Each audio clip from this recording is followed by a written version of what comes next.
Thanks, Tim, for joining in this conversation around Japan's startup ecosystem. You've been running your podcast, Disrupting Japan, for a while, and which provides a lot of insights into what's happening within the Japanese market and industry per se. So, in that regard, it's really a pleasure to have you in this conversation. Well, thanks for inviting me. I'm really looking forward to this. Right, wonderful. So, you've been involved with Japan's startup ecosystem for decades, both as a founder and then through your podcast. So, how would you describe the current phase of the Japan startup ecosystem, and how is it different from earlier cycles that you may have observed? I It's a really good question. I think it really depends on what you're comparing it to. So if you try to compare what's happening in Tokyo to what's happening in San Francisco, it seems like things are developing very slowly and it's far behind, but it's not a fair comparison. San Francisco is this unique place. If you compare the Japan startup ecosystem today to where it was 10 years ago or 20 years ago, it's much easier to see substantive progress that's being made. So, for example, I'd say some of the most important things that are happening right now is, not only the availability of capital, but the openness of large Japanese enterprises to working with startups. So, when I started my first startup here in Japan, it was back in the dot-com era. And it was almost impossible to work with large Japanese companies. You couldn't get through the vendor certification process, and you'd be pushed down through like 4 layers of subcontractors, and you can't do anything innovative that way. But today, like every major company in Japan has a team of people that are focused on working with startups and trying to incorporate startup innovation. I think those kind of things are have a much bigger impact on the Japanese startup ecosystem than necessarily just the amount of yen that's being invested into the startups, although that's important as well. Right. So, do you see, with there being increasing global attention on events like Sushi Tech Tokyo and a broader Tokyo innovation ecosystem, do you see this as a genuine inflection point, or is it, part of a longer, more gradual evolution? I think it's part of a larger trend, and I think it is. I think perhaps the most important thing about events like Sushi Tech, or I would say Sushi Tech specifically, is the signaling from the government and from these large enterprises that startups have become mainstream and accepted in Japan. And that sort of signaling in Japan is very important. In fact, I think perhaps one of the biggest inflection points in terms of startups being considered like legitimate and important in Japan was when former Prime Minister Abe, in a televised address, talked about startups being the future of Japan and important for, Japan's economic progress. And I have no doubt that the next day, every CEO in Japan was talking to his staff saying, like, what are these startup things and why aren't we working with them? So that kind of waving the flag is extremely important and it's had a huge impact. And I think Sushi Tech kind of continues in that tradition of the government and large industry signaling the importance of startups. So, you mentioned about your experience during the dot-com era, and now you're talking about large enterprises and the government taking note of startups. But on the ground, has it made a difference? Have any of these large enterprises, because you see that in other markets, right? Even in Southeast Asia, even in Singapore, where some large enterprises do kind of step in and kind of incubate some of the startups or new technology that they want to. They probably would not be able to develop internally. So, do you see some concrete action happening there? Are there any instances? Absolutely. I've worked with both TEPCO and JERA, who are two of Japan's largest energy utilities, to help them spin up their CVC divisions. And there is a genuine interest in collaboration and in M&A. And I think there's one really interesting and somewhat unique aspect of the Japanese startup ecosystem is that there are these long-term partnerships that go on between startups and enterprise that I don't see in the US. There's much more of a collaborative relationship here than there is in the US, which is much more, competitive. So with a relatively small stake in a company, major enterprises will take big risks on them brand wise, So I think that is, and the startup ecosystem is evolving a bit differently because of that. One of the recurring themes in your conversations, in your podcast also, is around Japan's culture, which often values stability and consensus. Now, how does this kind of influence founder behavior and risk taking compared to markets like the US? I think it is true. I think when you look at risk-taking behavior, there's definitely a cultural component, but I think the cultural component is much smaller than people usually assume. I think it's just a rational analysis of risks and rewards. So, like we talked about in the 90s, in the dot-com era, there were very few startups, a small handful of them. And now there are thousands. It's just a normal career path these days, and that's wonderful. But that doesn't mean the Japanese culture has changed or the risk-taking culture has changed. I mean, maybe it has a little bit, but it's more that the risks and rewards have changed. So back in the 90s, it was very risky to start a startup. There was not a lot of risk capital available. Bankruptcy laws were much stricter than they are now. It was very hard to get a job if you failed at a startup. And all that's changed now. There's a lot of risk capital available. There is an acceptance of a failure of starting again. Now that needs to be improved, but it's much better than it was 30 years ago. And so I think people are making the rational decision to respond to these new risks and rewards and start startups. And if you want to change a culture, change the risks and rewards, change the incentives, right? And so that's what I think we're seeing. We're seeing people responding rationally to new incentives that are in place now. What's been the role of foreign founders in this change that you are seeing? I mean, do you see more foreign founders coming into the market? Is that also kind of a trigger for this change in Japanese startup culture, and how significant is So this shift? I think that, I mean, if you look at startup ecosystems around the world, foreign entrepreneurs have an outsized role in all of them. I mean, San Francisco, certainly, Indian entrepreneurs have a huge impact in San Francisco. And Japan as well. The foreign entrepreneurs here have an outsized impact compared to their population on innovation and startups here. And I don't know, maybe that's just because people who are willing to like move across the world are just more naturally open-minded and less risk averse than most people, or maybe it's just a people are bringing different insights into the market. But I think that it's an incredibly important component in any startup ecosystem, and it's very much happening here too. So, in that context, for international founders and investors looking at Japan through platforms like Sushi Tech, I mean, what are the most common misconceptions about building or scaling a business there? And what are the typical stereotypes? So I think if you're looking at scaling in Japan, whether you're an investor looking at corporate strategy or a startup that's coming into Japan, I think the most common mistake is just kind of assuming that the US playbook will work here in Japan. And rarely, it rarely does.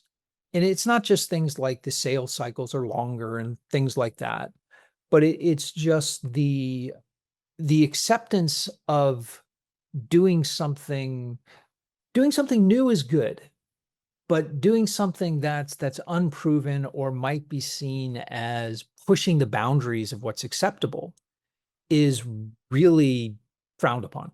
And like Uber and Airbnb ran into these problems when they tried to come into the market. So I think the biggest single mistake I'd have to say would be just assuming that what works in the home market will work here. Most of it will. 90% of it'll work just like it does at home, but that 10%, you've got to be very careful about. Is language a big barrier for foreign founders in Japan? I think it is. It's something that you have to if you don't speak Japanese, you're gonna have an awfully hard time selling to Japanese customers. And, Japanese VCs are naturally very skeptical about, well, how are you going to execute? You know? Most successful foreign founders here either do speak Japanese or they've got a Japanese speaking partner, or, they even if it's not a Japanese speaking co-founder, they have strong support within the team. But yeah, that's essential. You can't be successful in a market without being able to speak the language. You can't just do sales that way. What are your views on the Japanese venture capital ecosystem? I mean, beyond the usual private equity investors and venture capital companies, do you see family offices? I mean, you mentioned about large corporations supporting startups. So, in that context, do you also see large family offices kind of taking interest in investing into startups? There definitely is, but, family offices in Japan don't play as large a role as they do in the US or in Europe. So corporate venture capital plays a much larger role in Japan than in the US or Europe, but corporate venture capital in Japan very rarely leads. So it plays a large role in terms of the total amount invested in startups, but they're often not the ones making the decisions. They're being used to fill out a round. So they're an important influence, but they function a little differently here than they do in the US. Also, university funds are playing a much bigger role here in Japan than almost anywhere else in the world. Now, some of those are government funded or uh, private public partnership type investment funds. But on the seed stage, there's a huge number of universities that have funds, and not only the big ones like, Todai's, UTech, and things like that, but there's a lot most universities will have a startup fund that they're using to seed and develop these startups internally. So, as the startup system, kind of evolves, do you see a lot of these startups also taking, I mean, that kind of changing the outlook towards sustainability, climate change, or even for that matter, gender inclusion? Because some of the areas where, typically there have been some stereotypes around these with Japan. Yeah, I think I've had very different answers for the gender inclusion and for the climate tech. So on the gender inclusion, I think absolutely yes. I think that a lot of the women who've been on my show have made it very clear that the startup being a startup founder is attractive because there aren't any of these artificial barriers. If you can execute well, if you're good at what you can do, if you can sell, great, you're judged on your results. There is still, discrimination against women on the financing. It's harder, but it isn't a very attractive career path for a lot of ambitious women in Japan. And I think that the success in that area is, you know, anytime you see successes, anytime you can hold up a role model or a case study, that makes things better, right? You know, those ripple effects go out into society pretty quickly. In terms of the climate tech, this is something that's like it almost breaks my heart. So I've worked with in energy with two different funds, and we've made some climate focused investments, but the fact is it's extremely difficult to design a profitable, scalable business that's actually doing good in that sector. The ones that have the biggest impact tend to be very specific improvements that are developed by like industry insiders to improve the technology, to decrease emissions, to do things like that.